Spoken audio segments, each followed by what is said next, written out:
Welcome to worksheet number 9 for the academic decathlon in 2025. And our subject matter is math. And here we have our warm-up problems. It says, which type of equation is shown? So we see that we have an x and a y variable, and what we need to recognize is that that x variable is an exponent. So how does that affect our graph? What is that graph going to be? Is it going to be linear? Is it going to be exponential? Is it going to be absolute value? So we have different types of shapes of our variables. So we'll look at Desmos. This is really good for us to take a peek and utilize Desmos. So when we have y equals x, we notice it's linear. Meaning straight line. When we make it squared, it becomes exponential. Okay, it becomes nonlinear. And we should notice the difference between an even exponent, so y equals x to the fourth. We're in the first and second quadrants, and it has some symmetry to it. It has an axis of symmetry, opposed to something with an odd exponent. Odds, and we'll turn these off, odd exponents now go from the first quadrant to the third quadrant. And the reason being is we can have a negative y or a negative output. When we input, we can get that negative value. When we have an even exponent, that negative value gets canceled and it's positive. That's why our outputs end up being up in the numerator, or up in the quadrants 1 and 2. So if we see y equals x to the fifth, we again see that it's first and third quadrants. Now, if we want to take a peek and see how, if we put a negative in front of that, we notice that it stays in the symmetrical quadrants, it's just upside down. So that's the only difference between that. And if we do this for our odd exponent, we put a negative in front of it, it just reverts into the second and fourth quadrant. So that's all that does. Now, so that's okay. So we know when we have our variables down in the numerator, when our variable is a base, but what happens when we have our variable as an exponent? What does that look like? And why did that not work? That should have worked. Oh, I forgot to turn it on, sorry. It looks like this. So this is a very interesting nonlinear, it is exponential also. So what if we do to the 3 to the x power? Okay, very similar. What if this number is negative? What do you think it does? Yep, just flips it, much like with the other ones. And what if I do to the first? Oh, why would that be a straight line? Well, because 1 to the 0 is 1, 1 to the 1 is 1, 1 to the second, so every output's going to be 1. So that's an interesting thing. But greater than 1 does this. What if we go less than 1? Oh my! So values between 0 and 1 are going to be completely different than values greater than 1. So we notice that greater than 1, less than 1. This is called decay. This is called growth. Exponential growth, exponential decay. Yes, so very, very interesting with those variables when our variable is the exponent. Another example that we might want to look at, those are pretty much it. So, oh, and then absolute value. Of course, you know what absolute values look like. Y equals the absolute value of x, looks like a v. It still has its symmetry, and if we put the negative outside, it flips it, etc. And then we can talk about the shifting of the y-intercept. We can talk about the shifting along the x-axis. That's when we get interior and exterior of the variable. All right, so some things to think about when we're graphing. So logically at this point we know that this is going to be what type of equation? This is considered an exponential. and it's going to be upside down because of that -2 and all these other things. Here, this is also going to be, we notice it's to the second, so we know this is going to be a parabola, and so we call that quadratic.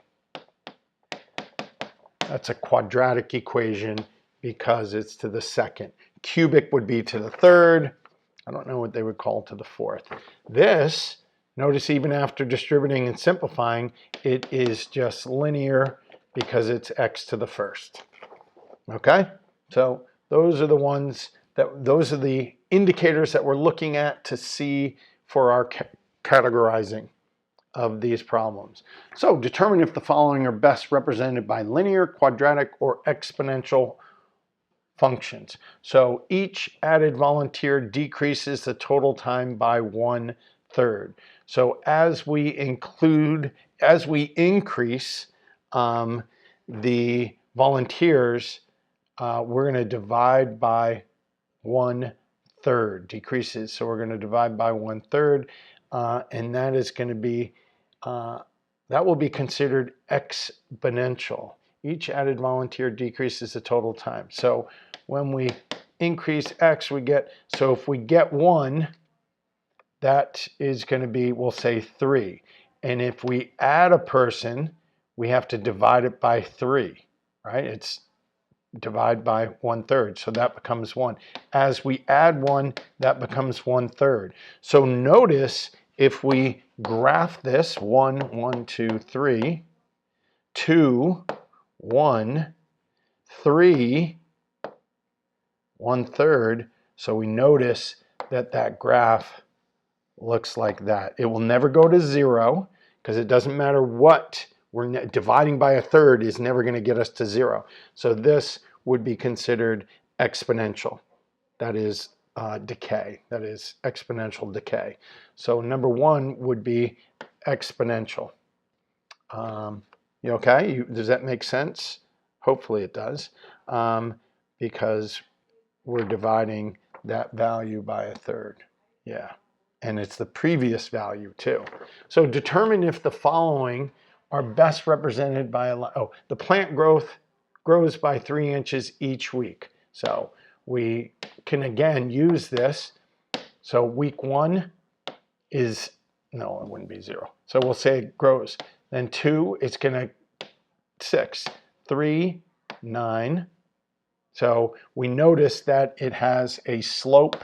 If we do this, 1, 1, 2, 3, 2, 1, 2, 3. So we see that it has a slope, a rise over run. It produces a linear, so this is a linear equation.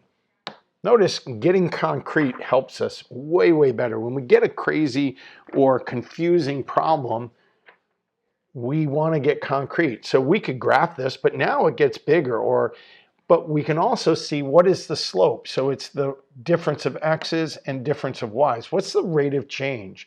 So we add 7 here. Here we add 1. Here we are subtracting 13. Here we are subtracting 1/2.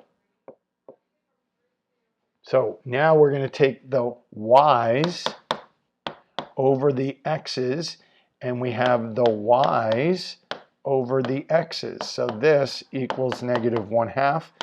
And what does this equal? Does this equal -1/2? No, that's -1 6/7.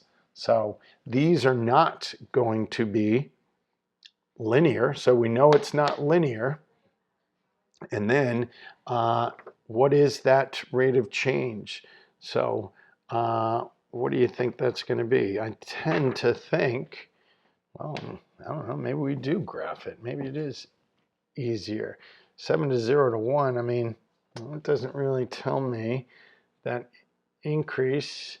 So let's throw it on a graph. -7, 7, 15. We'll think it's up here. 0, 2 is here, and 1, 3/2 is going to be here. So that could either be, I mean, does it have, is it this or is it this? And that's the difference, right? That's how do we figure that out? So how am I going to figure that out? Determine the following best represented by linear, quadratic, or exponential.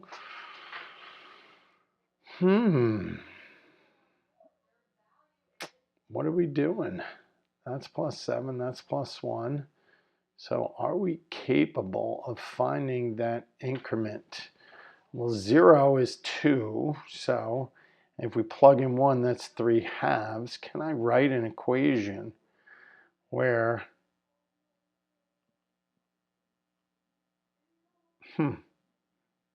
multiply by 3/2?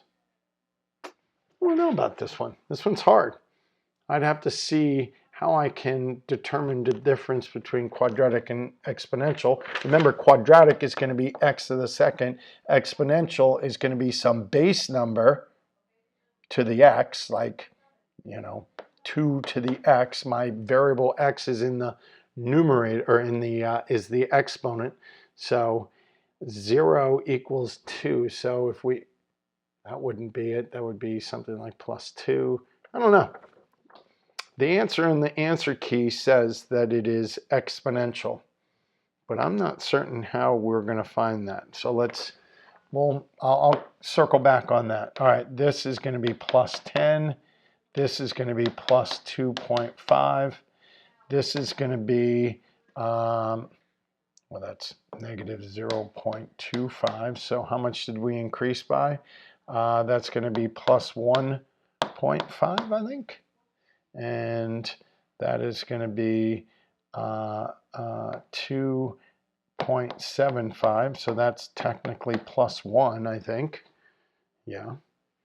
No, this is going to be, sorry, this is plus 2. It's the quarter and then 1.75. So that's plus 2. I made a mistake. So now let's make a slope. So 2 over 10, is that the same as 1 over 2.5? 2 over 10 is 1/5. That's 10 over 25, which is 2 over 5. So 4 says it's linear, but did I make a mistake again? That's plus 10. That's definitely 5. 6, 7, that's 2.5. That is plus 2, because you go the negative quarter, negative 1/4 to 0 is 0.25, and then 1.75. So that's adding 2, and 1 point, that's definitely 2.75, because 12 over 4 is 3. That's plus 1. What did I do wrong? This can't, well, it says that it's linear, but I don't believe it, because it doesn't have the same slope unless that's good. 2/10 is 1/5. 2 over 10, 1 over 2.5. That's 10 over 5 goes into 10, 2 times 5, 2/5. 1/5 and 2/5 are not the same. It's not the same rate of change. So I don't think that this is correct. Let's go to Desmos. Notice that we always go back to Desmos. Desmos, because I'm going to plot these points. I'm going to plot the point negative 5, comma, negative 0.25. Let's make a point. Boom. Let's do a point called 5, comma, 1.75. Let's make that point, and let's make the point 7.5, comma, 11/4. We'll make that point, label it. Oh yeah, it's not linear. That does not make a line, people. That does, but this does not connect. That is not linear. That is going to be, I mean, it kind of looks exponential or parabolic. So it could be one of those two. No kidding. Hey, guess what? The answer key is wrong. So it's either quadratic or exponential. And we would have to fit the graph. So 4 is not linear. It says that it's linear, but it's not. This is 1 to 36, so when you add equals 36, 4 is 0. Yeah, I mean, we're trying to fit a graph to it. I know, so this is add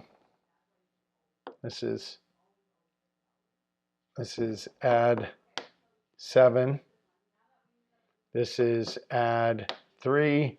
This is add 56. Oh, this is minus 36. That's crazy. So that's weird. So that's an on, off, on, off. So we know it's not linear. So if we learn anything, we know when it's not linear. And then how do we figure out? So we're going to have, I'm going to say that it's exponential. This is number 5, and it says that it's quadratic. Quadratic would be very interesting to see why it would be quadratic, especially when you're flip-flopping your positives and negatives. That to me doesn't make sense. -6, -20 is going to be down here. 136 is going to be way up here, and then 4, 0. Okay, I could see that, right? I mean, yes, I could see that it goes like this, but I don't know. It's not the best. Now, the other thing it could be that in that shape, but that still would be, yeah, that would be quadratic. Okay, I can understand the quadratic in that sense. So, okay, maybe quadratic. Definitely not exponential. So we'll say quadratic. I will go and find out why. The number of bacteria doubles each hour. So if it doubles each hour, we have 1, 1, we have 2, 2, we have 3, 4, we have 4, 8. So if we look at that, that's going to be exponential.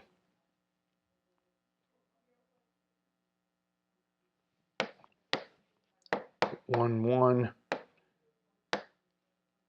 2, 2. That looks linear, but when we get to 3, it's 4, so it's rising a little bit faster. When we get to 4, it's 8, so it's rising a little bit faster. Next one's going to be 16, so that's going to look like, whoa, sorry. That's going to look like this graph.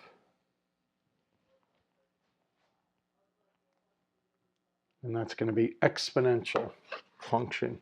Number 7, the number of bees decreased by 200 each year. So that's subtraction, so that's going to be linear.